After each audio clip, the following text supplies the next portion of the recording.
All right. There you go. So sneak peek, fan chat, and Q&A. Berkun 2.0. So you may be thinking that 2.0, like when did 1.0 happen? And when do we return to naming everything in terms of version numbers like people or software?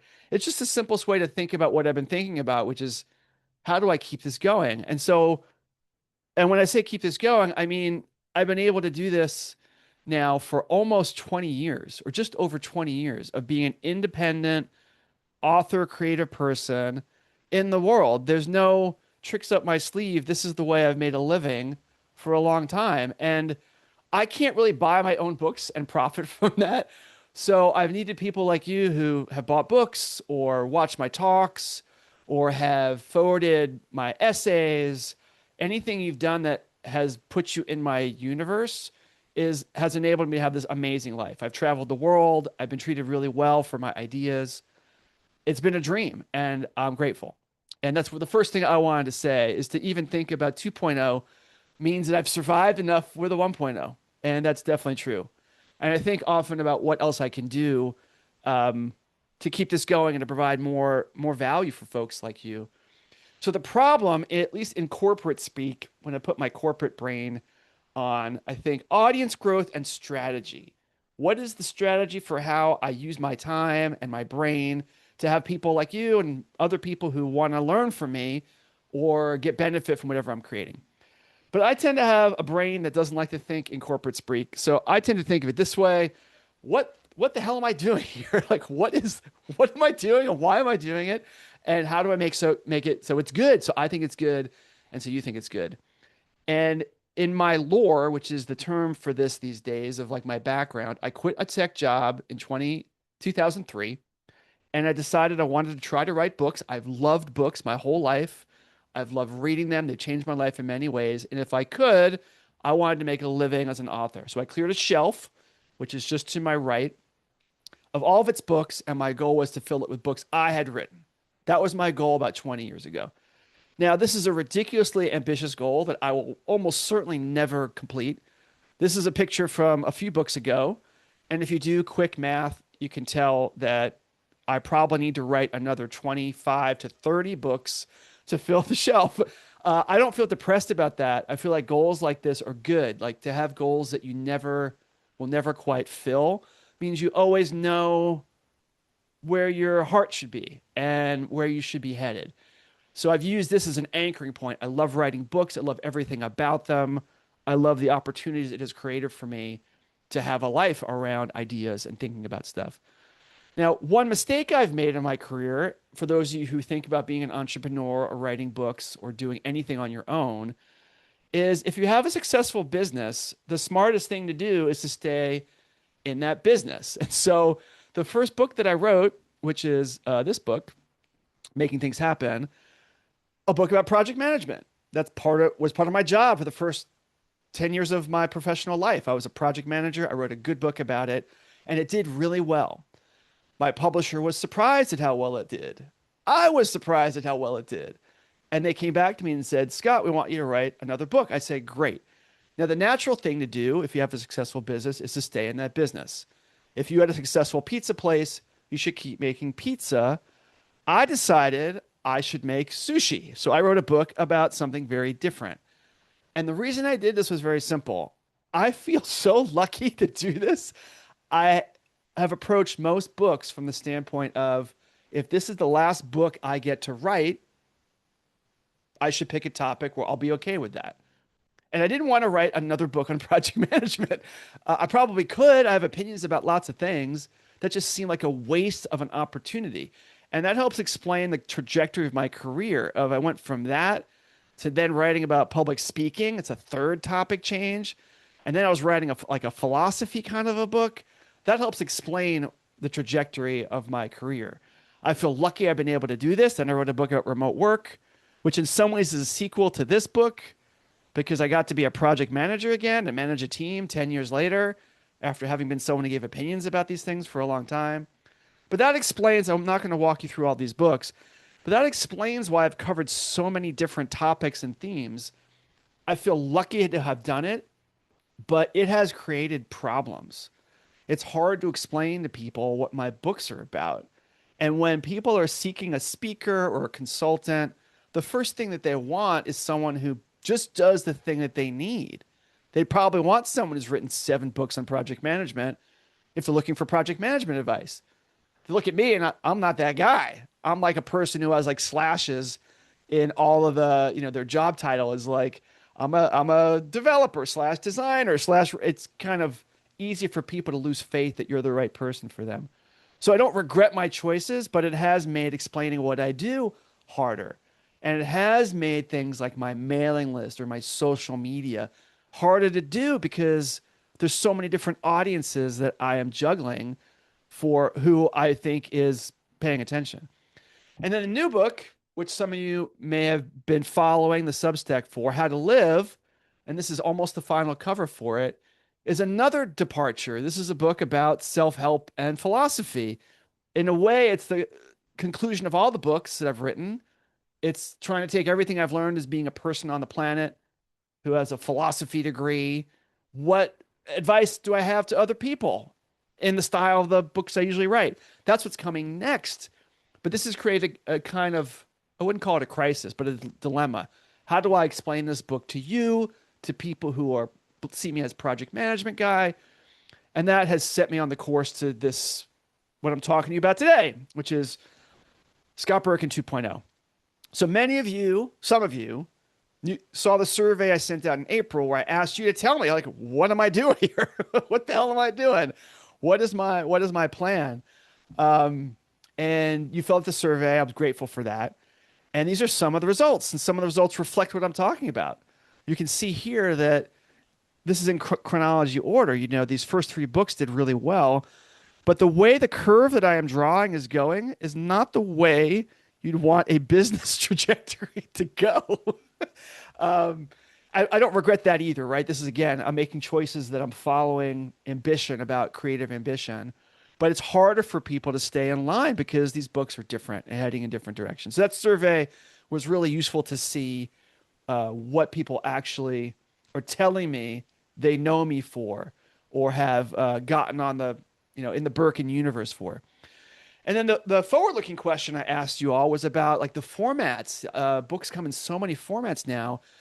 And it was interesting to see that so few of you want to hear my voice. As I'm talking to you now, I'm like, maybe I should have gotten an AI bot to do the transcription, so you don't have to hear. I'm joking, of course, but it's always interesting to see this reflected back about how people prefer. I'm a creator. I'm making things. How do you consume it? And it was not a surprise to see that. That's a good question, Marshall. I'd have to do some homework for that, and I'm not going to do that homework right now. But it's also interesting to see that social media is so underrepresented here. Most of the world, it's the opposite of you folks. People are reading fewer and fewer books, and so that this idea that the way you want to hear from me is not weighted in social media, but is weighted in the books I produce. Like, I'm really happy to see that, but that works against all the trends in culture and our attention deficit society. So that's interesting data for me about how you want things to, the way you're going to consume things from me. I also asked you the question about future, like what content, um, what kinds of, and this is always interesting, right? People will say they want a podcast from you, and then they don't tell you there's 70 podcasts they already subscribe to that they don't listen to. So it's of course nice to hear people want a podcast from me, but figuring out how that actually fits into the landscape of what people want or would consume is a whole nother question.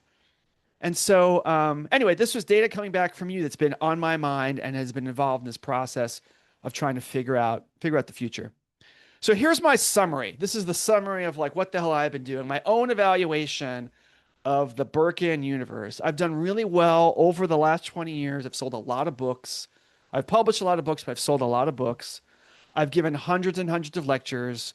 I think I'm very good at writing books. I think I'm a very good speaker. I give myself a B plus for those.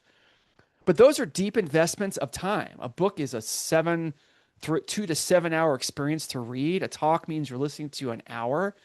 The world just doesn't work that way anymore, or at least that's not the way that people It's not the first way people are going to be exposed to someone's ideas. People are exposed to ideas from social media. And there I do a poor job. Many of you don't follow me on social media, but it could be because I'm bad at it. And if I did a better job on it, I might be someone that that was the way that you got, content from me. I was very big on Twitter for years, a long time ago, but as Twitter has changed and shifted, I've left the platform and I have never been committed to it in the same way. So I look at that as a way that my ideas get into the world that I don't manage very well. The website is old and crusty. It serves its purpose, but it's kind of, you know, it's like a car with 200,000 miles on it. Like it's still working, but the paint's falling off and like the tires don't match. And so websites also are not the primary way people experience authors anymore, but it is a resource and the archive of all of the things I've done and a way to dig in deeper. Many of you are on my mailing list. I give that a C minus. I always feel part of the burden I felt when my mailing list isn't great is I'm always confused about who am I writing to? Am I writing to people who are like want project management advice? Do they want public speaking advice? Do they want remote work advice? I have so many ballparks that I'm trying to keep together that I have become really shy about my own mailing list. And I also am someone, I subscribe to lots of lists. I never read them. I'm not a good mailing list subscriber. So I have it in my mind that your inbox is like a precious place. I don't want to send you things unless I'm feel like it's good or it's newsworthy, which isn't really the spirit of how mailing lists should work. And then of course there's things I don't really do at all. For all of the books that I published, I've made part of my living from teaching full day workshops and 2 hour workshops. And I've done it online, I've done it in person, but none of that lives anywhere anyone can get to. Like it's on my Dropbox. And so I thought I should be taking that material and make it available. Should make it free to people like you who are my fans. That's all material I'd love to share. Maybe if you're not on the list, then you can pay for it. But I want to do more of fan rewards and things I can provide that give value to people who are already interested in my work, which includes all of you. If you're here, most of you have not left yet. I'm taking up your valuable Tuesday afternoon slot. I'm so grateful for how you've supported my work. I want to do more, and I have time to do more to give you rewards and to bring you in more to how I work if that's of interest to you. So what does all this mean? Well, I think the goal here, and I'm almost done with the slides. So if I have not been paying attention to the chat, I will catch up to the chat as I go through the next few slides. But the goal here for me, how do I make myself and all the work that I do, work in the past, these books and courses and material, all this stuff is there, but it's not easy to get to in the social media world. How do I make it easier to use? How do I make my future projects easier to use? How do I give more value to people who are fans and followers? That's really the question. And so to help answer this question, since I've been stuck on this problem for a while, I've enlisted the help of some professionals. I will tell you more about their work in a minute. But I've enlisted the help of their professionals, and I'm going to show you some of their work as we continue to go here. So, let me jump ahead first. So Christina Ferreri is a brand strategist, and she's been working with me. She's been fantastic, and she interviewed me and reviewed my work, read some of my books, and gave me a different reflection about how all the things I have done fit together. So she took 20 years of work, all of these books, and we rolled it together into what you're seeing here, which is a way to make them all units. That instead of these being these diverse genre jumping, topics that are hard to wrangle, they all have a similar framework. Confessions of a Public Speaker is a book about how to teach. Missive Innovation is about how to innovate. And this new book, of course, is about how to live. So now there's a way that she's given me to think about all these projects so they're not so unwieldy. And when I saw this diagram, it was like a big relief for me of, oh, this does make sense to someone other than me. And when I saw this, I'm like, I can see the path to how to explain this to other people. And so Christina And her marketing partner, Amy Veal, they've been working with me on how do I explain the work that I do better. Those of you who've worked in corporate or worked in designer marketing, you may have seen like branding exercises before. They did these with me, and this was the result. That part of the work I do is challenging assumptions.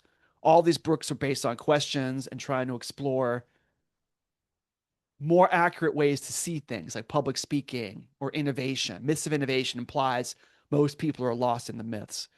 The promise, and that's why it's in yellow, is that the work that I do is about taking big ideas that are complicated or scary and make them simple and make them approachable. And when I saw this, I thought, yeah, I do think of myself primarily as a teacher, that books and talks are ways to, those are vehicles, and I like those. But largely what I'm trying to do in all the work is give people access and help them feel better about whatever problem they're trying to solve. So this whole lens to me was a clarifying experience and gave me a lot more confidence for the book I am working on now about how it's all going to fit together. Also provided me with an outline like this. Um, I'm sorry, I'm just catching up on the chat here. There's some paragraphs here, which is amazing to see. All right, I'll have to catch up on that in a second because I don't want to slow down. I'm almost done with the slideshow here. We can switch into more interactive in a second. To see it also as a diagram here that there's really three piles of work that I do: business and leadership, life and perspective, and the new book is going to anchor that whole part of my work. And then creativity and possibility, innovation and creative thinking. I loved what Christina calls the light bright color theming here, that they overlap nicely and they play well with each other, but they're distinct and on their own. So, she also did typical branding work of trying to figure out thematically and stylistically how to better represent myself to the world. I've always been shy about branding and marketing. I have a very workmanlike idea of what I do. There's so much pretense and ego in being an author or a speaker. I tend to try to see it as really simple. Like you have a problem, you ask me to help, I show up, you feel better, and I get paid. And very blue collar. I try not to be pretentious about it. Either the book works for you or it doesn't. I don't have any, if it doesn't help you, that's, I accept that. So the idea of doing a branding exercise where I have to think about, thematically and stylistically what I represent, it's not really like a thing for me, but that's part of why I think I need to do it. And that's where this came up of these different ways to represent who I am. And you see this picture here, which always makes me laugh. Of this is from the book launch party that I think Tanya and a few other people here. I did a 20-year anniversary party in Seattle a few weeks ago to celebrate what I'm celebrating with you folks. That's where this photo is from. And to me, this is, you want to buy a used car? You want to buy a keynote? Two keynotes for the price of one. That there's a funny infomercial element to being an author and being, or I guess, an influencer that I find kind of hysterical. I can't take it seriously, but that is part of who I am. And I think that's valuable in how I express myself um, to the world. And the website should reflect that. My branding should reflect that, that I have a sense of humor and a humility about what I do. So I'm going to show you a few. The new website's in the mock-up phases. We're just at the beginning. I wanted to show you some of what that will feel like. Just to, oh, actually, this is the past. So you can see the used car broken down history of my website. Very simple, very basic, sort of clean. But then as it's been kicked around, for the designers out there, if you look at this website, uh, there's all sorts of like weird trapped white space going on. Like, what is going on here? Was there like, I didn't have enough money to pay to put anything in here? Was there an ad supposed to go here that got cut? So it definitely needs some help and an overhaul. I am nowhere to be found here. None of my style or why these books are differentiated from the thousands of other books you could buy. None of that's here, and it should be. It should be. It should be something that's forward in my work. So this is more where we're headed. I should be more visible in how my work is represented. This is probably not going to be the final image, but I like using this one because it does represent. How do I show that I'm an author? I'm wearing a tie. You got to trust someone wearing a tie, but that it's not so serious and it's not so pretentious. It's got to be something that comes through in more of how my work gets represented. And part of what Christina has done is tying it all together. The books are buried on the website currently, and there's no way to link all these different sections. You know, the books that are about creativity, they're not organized in any way. And so what she has done is created these groupings. So there are ways to pull through the whole site that allows, if that's really what you care about, you don't give a shit about project management, you care about creativity, you can just find those materials and those things that exist without having to get lost in it. So I'm really happy with the direction that the website's going, and that's going to bleed into all the other things. That's going to bleed into redesigning the mailing list. That's going to bleed into improving how I'm presenting myself on social media, and on it goes. So I think that's my last slide. Let's see what I have. Oh, what's next? So this is my last slide to you. So here's what's coming. That's already in the works. This new book is going to come out in October. More and more of what you see from me will be about that. The mailing list is being improved for a whole bunch of ways that if you're already a subscriber, you might not notice, but the templates will be better. There'll be a content calendar, so I'm actually publishing on a regular basis. There'll be consistent messaging about what I'm talking about now that Christina and Amy have given me a better language to talk about all this work I've done, be more consistent as to what kinds of messaging you're getting from me. But there's a lot more room here. I think a lot about live events. You all are here. Only one of you is left in the last 20 minutes. I think that is a good sign. I'd love to do more live events. I like doing this kind of stuff, although I'm hoping more for the interactive part. I'm almost there. Office hours is something I've done in the past. If you're on these lists I have, you get free access to my brain. You can show up and get my advice or hear about whatever topic I'm working on. But something that happens regularly rather than something that happens once or twice a year. And then this idea of courses. I have all this material that I think is really good. I'd love to give it away for free for people who are already in my world. But that's my last slide. I'm going to stop sharing the screen here and jump back into chat and see what questions and comments you folks have for me. Um, let's see. If you look at the chat, Marshall has shared an image of me, maybe even sillier image than the one that I just shared. So I'm going to take a second just to catch up on chat, but this is a good time if you have a question for me to put a Q in front of it and type it into chat, and I'll get to those. I'll get to those first. Let's see.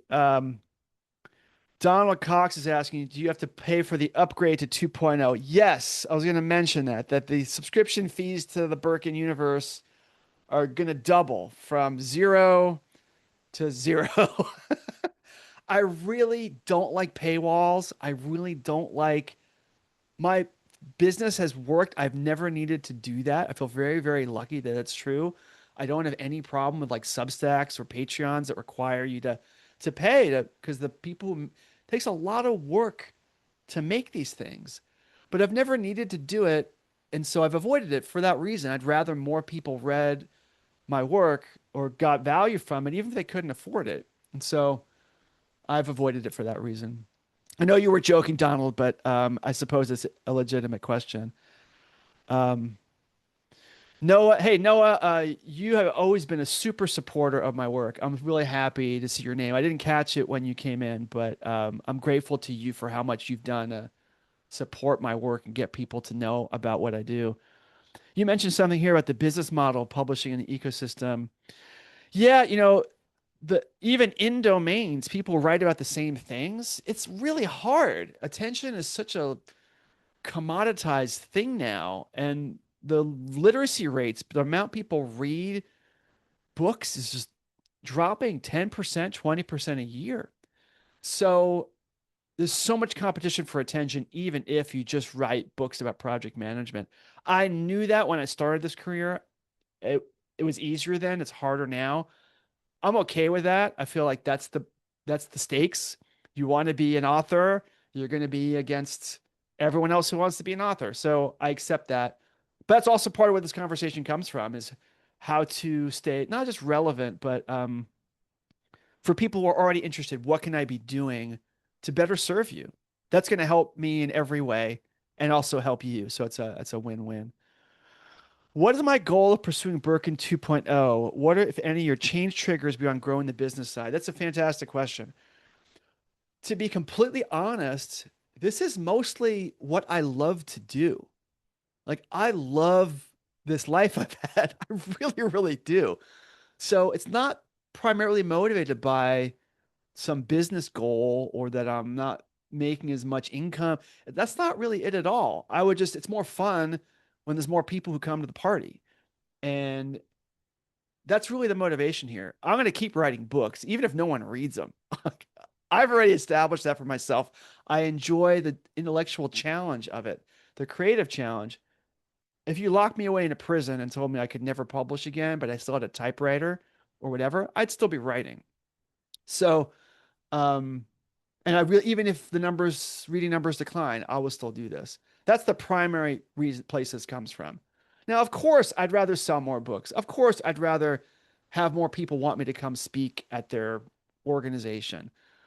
But that's mostly for the same reason. That's just intellectual curiosity and a chance to be valuable to people. So that's really the heart of where it comes from. Birkiniverse. I like that, Noah. Michael mentions top of funnel social media into books. Yeah, I think about that, and it is true that for most people who do what I do and have been doing it this long, their world is the opposite. They have big social media followings that funnel down, hopefully for them, into book sales. And I've never had that. I've had modest to medium sized followings on Twitter and other places, but I've never had a huge following. That's part of why I'm grateful for folks like you. But um, I've thought about I should be on TikTok. I like to do this, like to be on camera. I should do that, but I don't know. I've never had the need quite to do it. But maybe for this book, I should commit to doing a video a day for like 30 days and see what happens. Noah mentions that most mailing Substacks medium authors struggle to keep their content going. Yeah, it's not sustainable by design, given it the attention economy again. It's not built for people's psychology to do well. And so the way you get popularity is massive publishing and consistency, but everyone gets tired and gets burnt out. Part of my C minus on mailing lists is that, unless I know exactly who I'm writing for, there's not a lot of incentive for me to want to keep turning that wheel. Um, your books are more practical than most of the books I've read. Thank you, Rohan. I appreciate that. I can apply a lot of what you're learning for something like project management. I'd love to see a detailed course from you. Yeah, see, that exists. Like that exists. It's a thing that has existed for 15 years. I've taught it at Google, at Microsoft. I've taught it at Defense Department. I've taught these workshops, and there are video recordings of them. They've just never been released. So if I knew there were interest, I would do the work to produce them properly and release them. And I'm pretty sure I'd release it for free to people on my list, or at least I don't know, super discounted or something. I want this stuff to be valuable. So for almost all of my books, I have materials like that exists. Let's see. By use Keynote. Don't know what that means, John. I'm assuming that's a joke. I just don't get it. Bourdain for the win. Yeah, so Bourdain, the book I wrote, Confessions of a Public Speaker, was largely inspired by Kitchen Confidential. I read Kitchen Confidential and I thought it was so funny and smart and honest.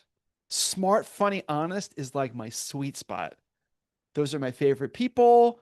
I like to think of myself in those terms. And I thought at the time I had this career that was really weird. I got paid a lot of money to be on stages and give lectures. It's insane to me.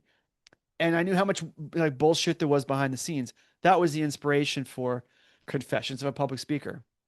And so Bourdain is on my mind. Very authentic person, very smart, very curious, good natured in a bunch of ways, and super successful, and he was able to do it on his own terms. I think as a creative person, there are there aren't that many better examples of being able to do this kind of stuff on your own terms. Thank you, Tanya, about the design being clean and joyful colors. A nod to Christina. Let's see if you got more questions for me. Can I ask for personal advice here, or should I stick to the theme? Well, the floor is open. I said ask me anything. I'll answer the questions as I'm scrolling through in chat, so feel free to throw your question in there. Where is your head and heart with different modalities, writing books, speaking, designing, and hosting workshops? I have always loved the pairing of a book, which is about a year of work. It's solitary-ish, and I get to really craft something. Finally revised, researched. It's like craftsmanship. And the opposite is a lecture or a talk where it's crafted, but it's performed. I am live in front of an audience. It's live and anything could happen. And I do like to do audience interaction. It's a live experience. That contrast I've loved. My brain loves being able to do both. And that's been my favorite loop. I can spend a year writing a book and then I get to go out and spend, talk for 20 minutes, get questions for an hour with groups of people about that same subject. Always been my favorite. I've never loved workshops. It's exhausting. And I do love teaching, but the corporate workshop where you're doing 8-hour days, it's just so draining. I don't, early in my career, I had to do that. I would teach full days, like 2 days in a row, 3 days in a row. Once I got hired to do keynotes where it's an hour, and then more time for questions and whatever, um, my headspace is still in the same place. Workshops are fun when they're more active, when we're building something or making something. But most of the workshops people historically have wanted me to do are skill based. How to lead innovative teams, how to, yeah. So that's the short answer to that. But all of it to me, I do feel grateful for all of it.